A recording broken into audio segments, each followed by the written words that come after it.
Of the various crises affecting the UK at the moment, the housing crisis is probably one of the most acute. It's the reason that so many younger people still live at home with their parents, why rental costs are sky high, and why even nominally well-paid jobs in places like London can feel like a pittance. However, it wasn't always like this, nor is it as bad in other countries. So, where did everything go so wrong?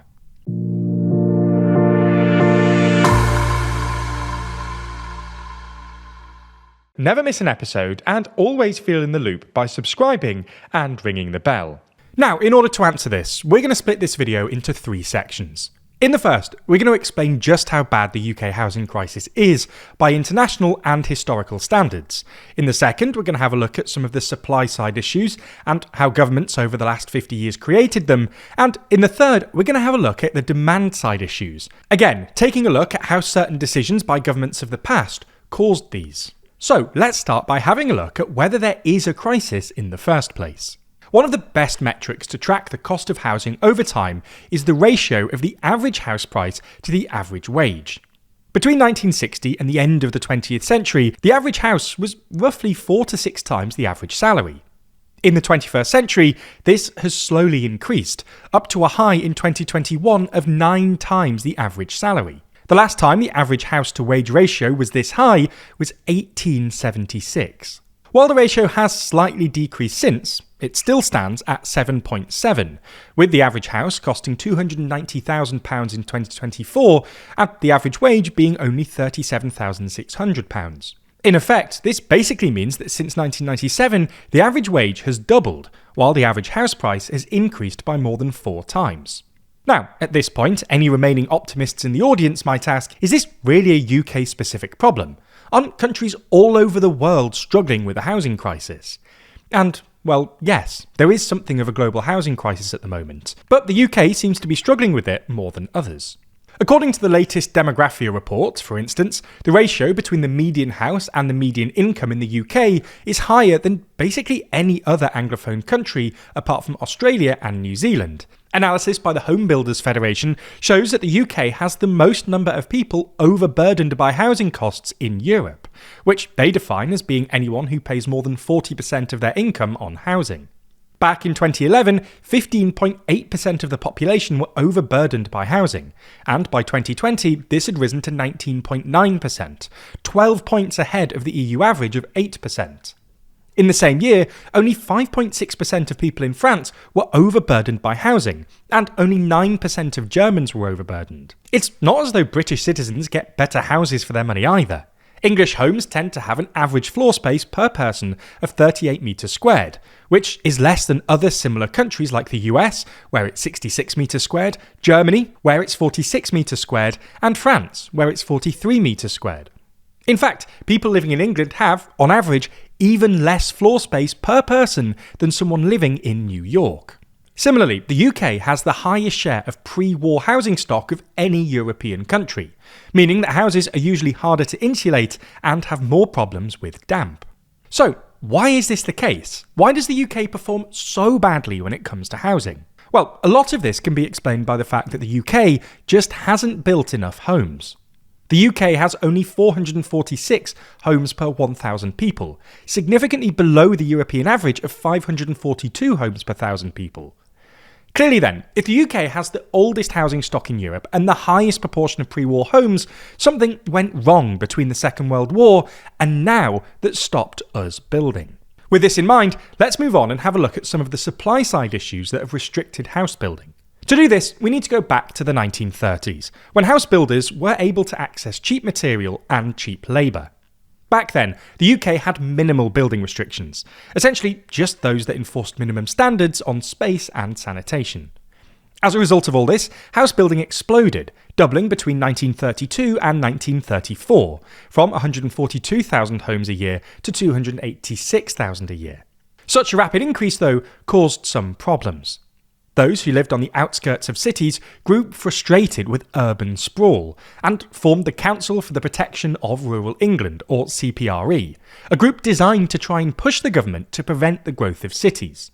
As a result of the group's influence, the head of the CPRE, Patrick Abercrombie, was commissioned to write a report on regional inequality by then Prime Minister Neville Chamberlain, in which he argued for the decentralisation of industry and labour out of cities and towards state-managed new towns. The recommendations from the report were accepted by the Labour government in 1947 in the Towns and Country Planning Act. This was the beginning of the modern planning system as we know it. There were two main changes made in the Act, each of which hurt house building, albeit in different ways. The first was setting the stage for the creation of so-called green belts. These are donut-shaped regions that surround cities in which house building was heavily restricted, which was an attempt to stop urban sprawl. In many ways, these green belts have been wildly successful. They continue to prevent house building in the areas surrounding cities.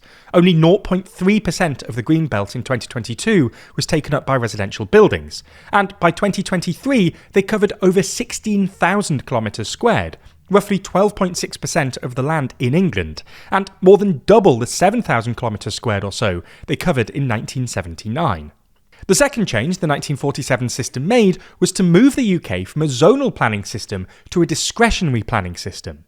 Under the zonal system, as long as new developments meet land use plans, they're automatically granted permission. Under the discretionary system, local authorities can deny planning permission even if they meet land use plans. At the same time, the government essentially nationalised house building. Only private house building that was in the public interest would be granted. This was mainly because rationing was still enforced, and the government wanted to make sure materials were being used wisely. Instead, the government expanded public house building, much of which was focused on the development of new towns, located outside cities and designed to prevent demand for the development in cities. The issue was that when public house building in new towns slowed, the discretionary system was relied upon to provide new homes via the private sector. The discretionary planning system provides very little incentives for people to actually accept new houses in their area. People simply didn't like house building in their areas. It would often create additional strain on local services and infrastructure, and often negatively affect their own house price. They had little reason to approve house building, and plenty of reason and opportunity to block it. Added on top of this was the fact that, from 1971 onwards, the majority of people in the UK owned their own homes, so actually benefited from a lack of building, which meant less housing supply and thus higher house prices. This meant that there wasn't any substantial pressure to actually change the system, and private sector house building reliably disappointed. To make matters worse, while the private sector was struggling to build, the public housing stock was actively shrinking, largely as a consequence of the infamous Right to Buy scheme, under which council house tenants are given the right to purchase their homes. Prior to Margaret Thatcher's election in 1979, local authorities had the ability to sell to their tenants, but such sales were generally limited. In 1980, Thatcher massively scaled up the Right to Buy offering, providing discounts starting at 33% and rising to 50% for tenants who'd lived in their council house for 20 years or more. Since these discounts were introduced, more than 2 million council homes have been sold. The issue here, though, was that councils only got a fraction of what they would have got had the property been sold at market value. And, on top of this, they were prevented from using the money to build additional stock. The Local Government and Housing Act of 1989 required councils to direct as much as 75% of the proceeds to reducing council debt. As a result, only 2% of the houses that were sold via Right to Buy were ever replaced, and council house completions essentially collapsed under Thatcher and then New Labour. In fact, a Greater London Authority report in 2019 found that 42% of homes purchased under Right to Buy ended up being privately rented. What this has meant is that the UK has gone from subsidising low-income housing through council houses to subsidising low-income tenants to rent privately.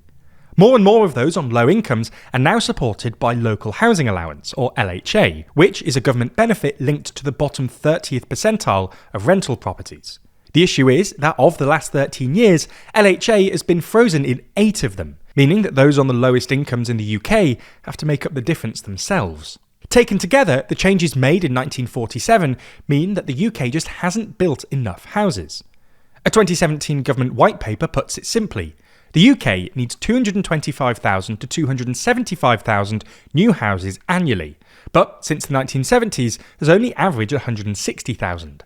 Some research even suggests that had the UK built houses at the rate of average European countries from 1955 to 2015, the UK would have an additional 4.3 million homes.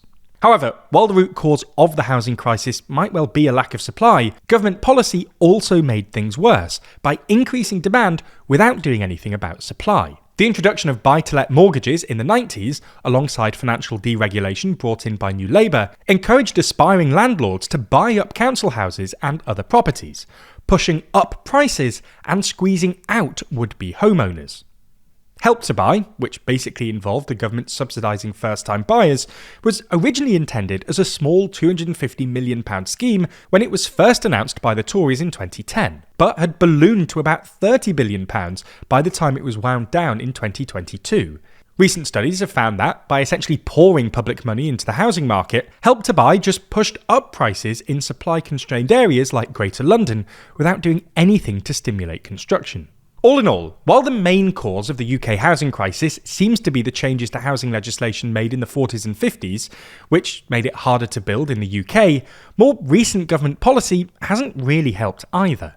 To their credit, the current government does seem to have at least recognised that the only sustainable solution is to build more houses, but they're a long way off their stated target of building 1.5 million new homes over this parliament.